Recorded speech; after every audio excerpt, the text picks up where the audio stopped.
Hi, I am Tony Russo, and this is In Case You Missed It from Kates-Boylston for the week ending Friday, August 22nd, 2025.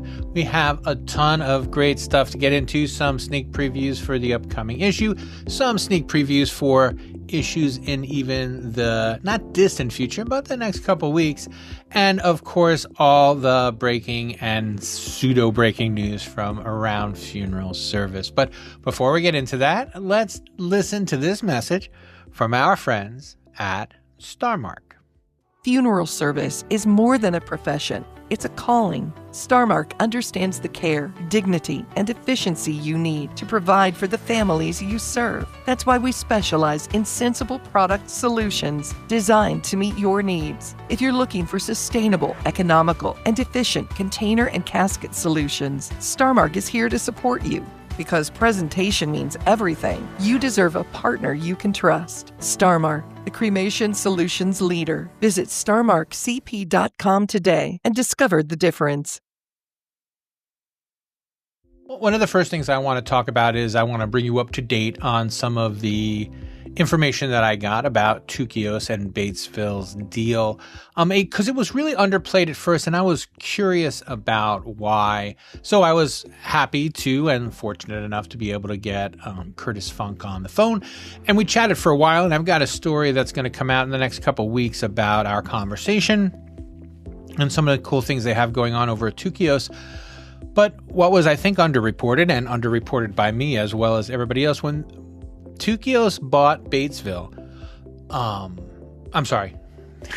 It didn't buy Batesville. When Tukios bought Batesville's website business, it doubled that company's website size. So now Tukios has more than 8,000 websites, where it used to only have about 4,500. It also brought over all of the employees from Batesville that were working on the Batesville websites, so to help with the transition. And again, I'll have more on this later on, but it's really interesting, especially in light of some of the things we're going to be talking about today, because it makes Tukios almost as big as Tribute Technologies, which has lots of other stuff going on this week. So it'll be interesting to see how these different moves by these different companies play out over time. The other thing I wanted to mention before we got started is the feature this week.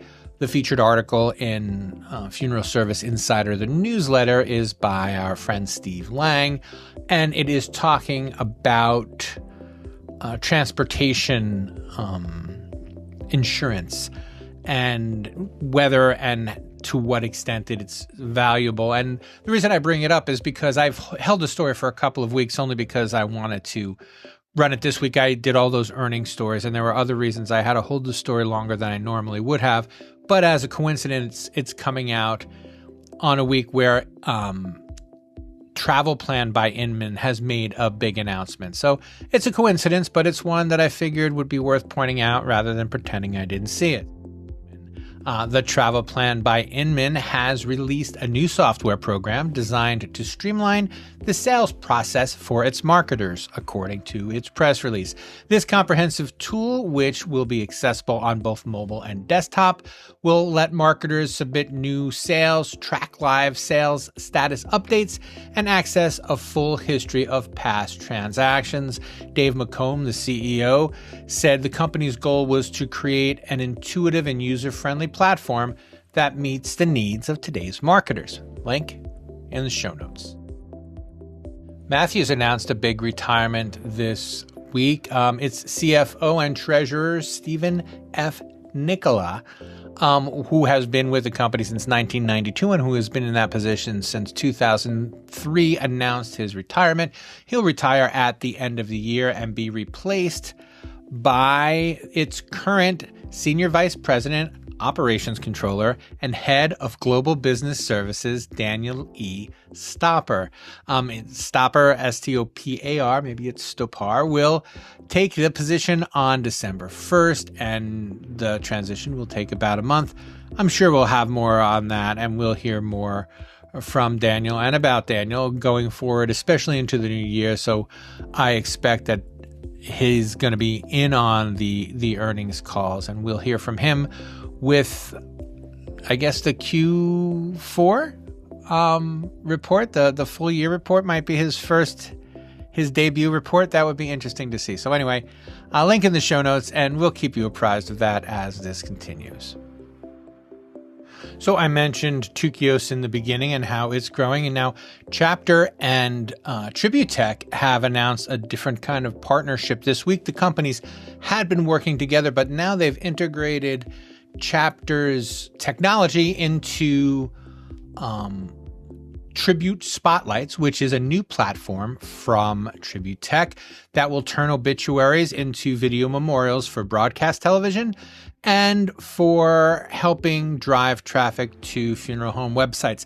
This isn't new stuff. It's Chapter is, I'm a big fan of Chapter. I've been a fan of Chapter since they announced their business. If you're not familiar, they partner with local television stations to run the obituaries there. And it was one of the things that I spoke with Curtis Funk about.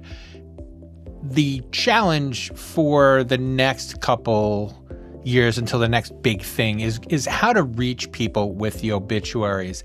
And there are a bunch of different approaches, and I'll talk about Tukios's in the feature, but Tribute is partnering with Chapter to use this television approach, and they're very excited about it. And so they're integrating that into their website platform that they have with funeral homes. So there's a link to this in the show notes. And again, we'll talk more about this as the weeks go on and these two companies kind of position themselves to go forward with a new attention to websites, especially in the, again, knowing about the Tukios story, which you're not going to hear until the next couple of weeks, but they've done some really interesting AI stuff. So it's going to be interesting to see how these website companies shake out with their different projects. Link to the press release in the show notes. This is a kind of a representation matters in a different way when it comes to cemeteries. The Illinois State Senator Steve McClure and State Representative Mike Coffey have successfully passed Senate Bill 1241, which is designed to ensure that local cemeteries are served by board members selected by their communities. We have a link to the press release that was issued by Senator McClure about why this is an important piece of legislation. The way that it used to work in Illinois is if a town didn't have what was called a collector, a township collector, then the county would appoint members to that town's cemetery boards.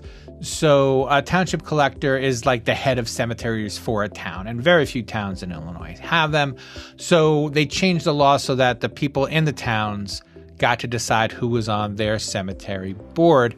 American Cemetery and Cremation ran a feature last year. I'll have a link to that in the show notes as well, about the intricacies and the difficulties about running these funeral boards, which can be anywhere from absolutely benign to really kind of a heated attempt to seize kind of this weird local power.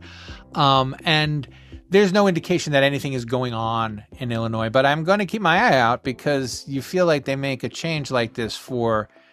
It's hard to believe, even though the claim is that this is housekeeping, but it's just hard to believe that somebody was just paging through the books one day and discovered this problem. What seems more likely is someone was put on a cemetery board and people in the town were like, hey, that person doesn't live there and they don't know what we want. But again, this is all the information I have, so it's all the information I can share.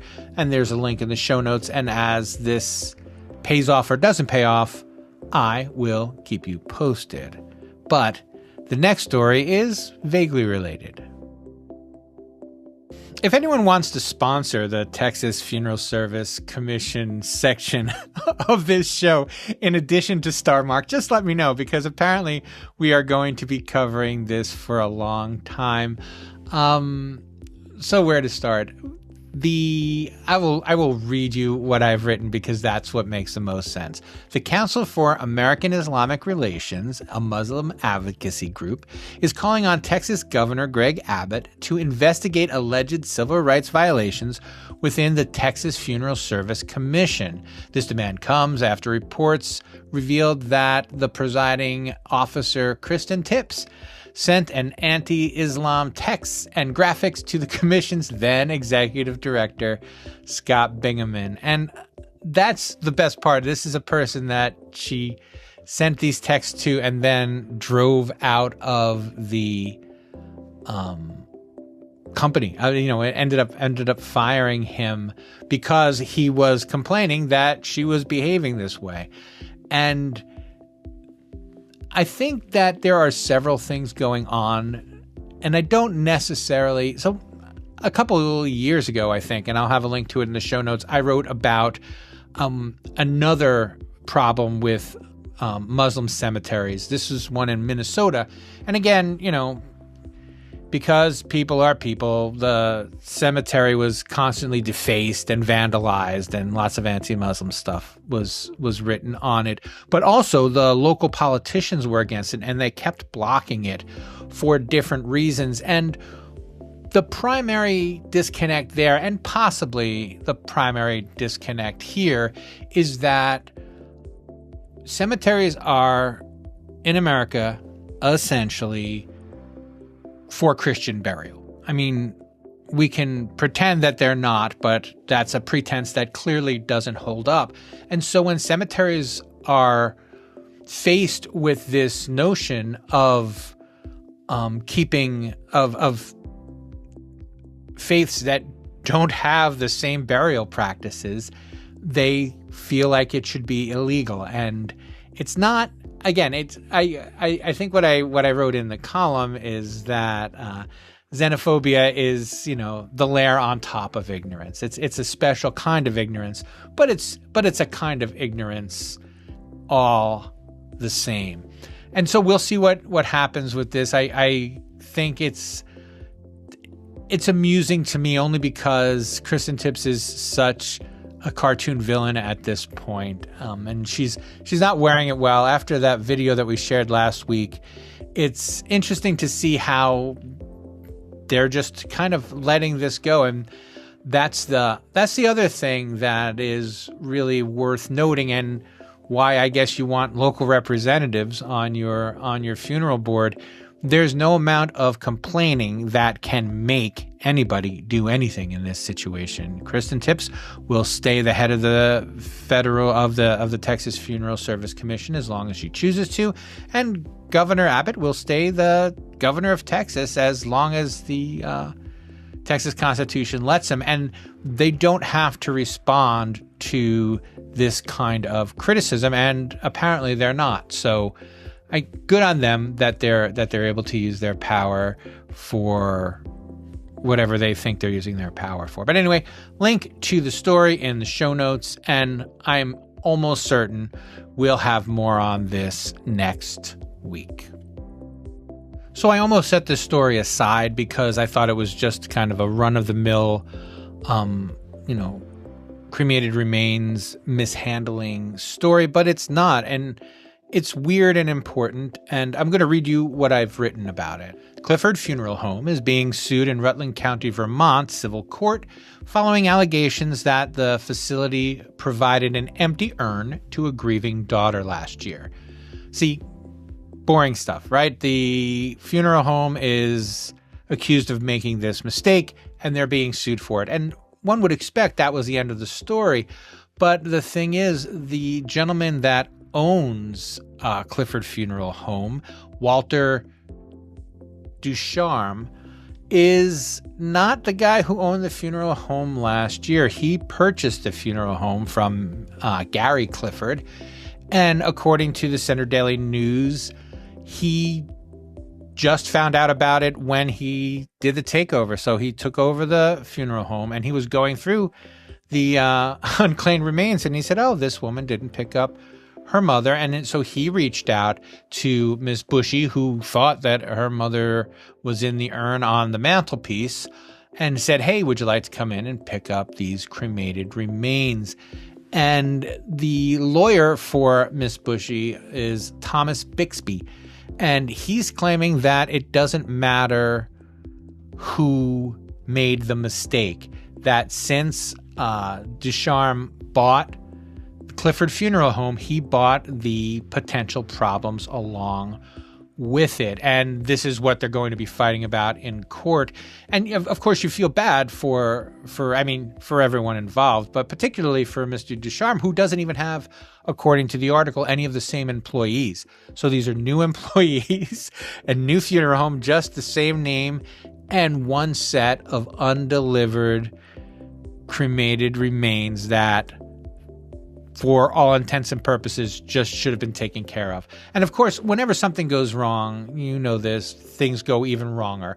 So in addition to the complaint about how the cremated remains were handled, the employee at the time was aggressive and rude when Ms.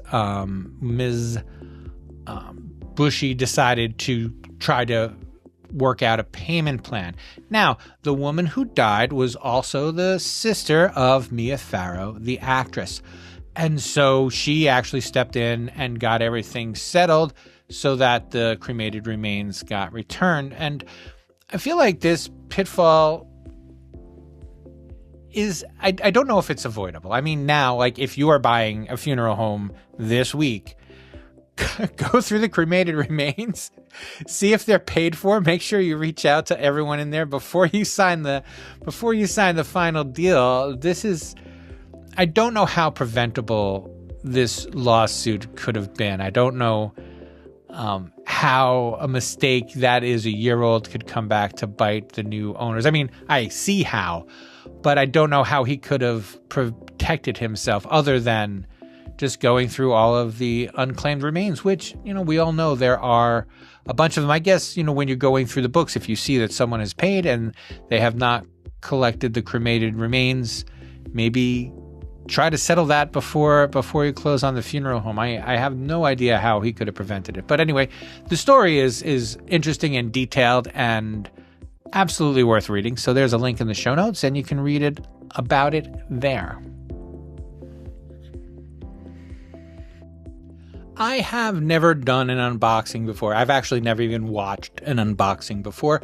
I just know that they're a thing. But when I was writing a story that came out in the most recent American Cemetery and Cremation about life forests, and of course it was in Funeral Service Insider as well, they sent me a box of some of the things that they use, and I don't know what else to do with it besides do an unboxing. So this is my grandfather's fishing knife, and we're going to unbox this and see what is inside this box. And my apologies, this is supposed to happen about 3 or 4 weeks ago.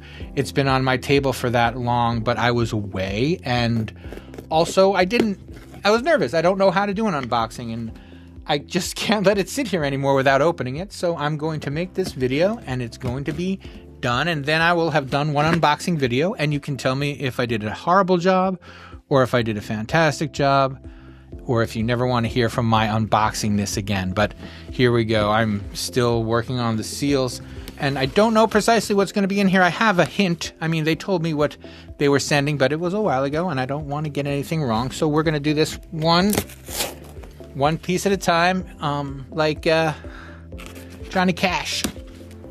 Lucky I didn't cut my head off, although that would have been funny to cut off on.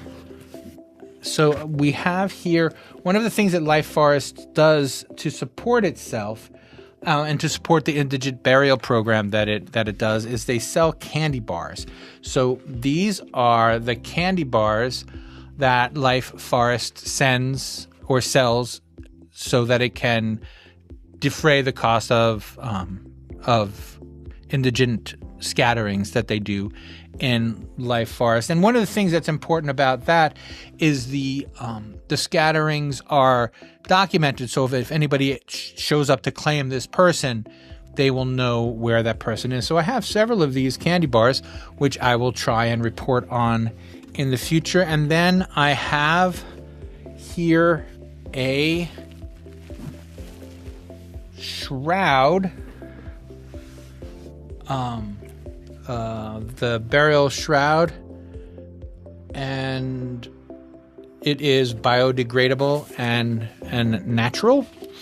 And then we have this last little piece, which is an example of what cremated remains would look like in the shroud. So they take the shroud and they put the cremated remains in it, and then they bunch it up and they put it in here. I'm not going to open this.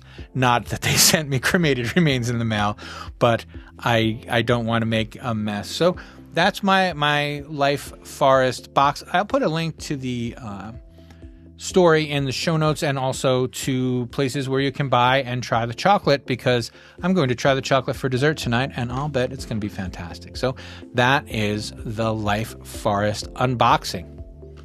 Yay. And that will do me for this time.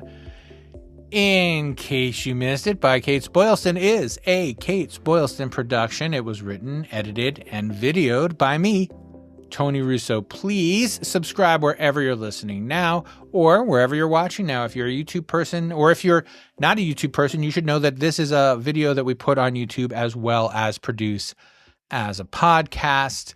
If you have any trouble subscribing, you can reach out to me at Kates-Boylston.com and I will help you. But the way to subscribe is to just open up your podcatcher and type in Funeral Service Insider. We're the only one with that name. We'll come right up. Hit the subscribe button, and then you'll get the updates as they come out. We've got some cool stuff coming up in the next couple weeks. We're back to the extra bonus episodes on Wednesday to help promote some of the Kates-Boylston events that we have coming up. Check out events.Kates-Boylston.com, where you will see several of our in-person and virtual events. We have September, October, November, and December. We have 4 events in the next 4 months, and I'm really looking forward to them. There's going to be a lot of cool stuff there. So other than that, I will check in with you next time.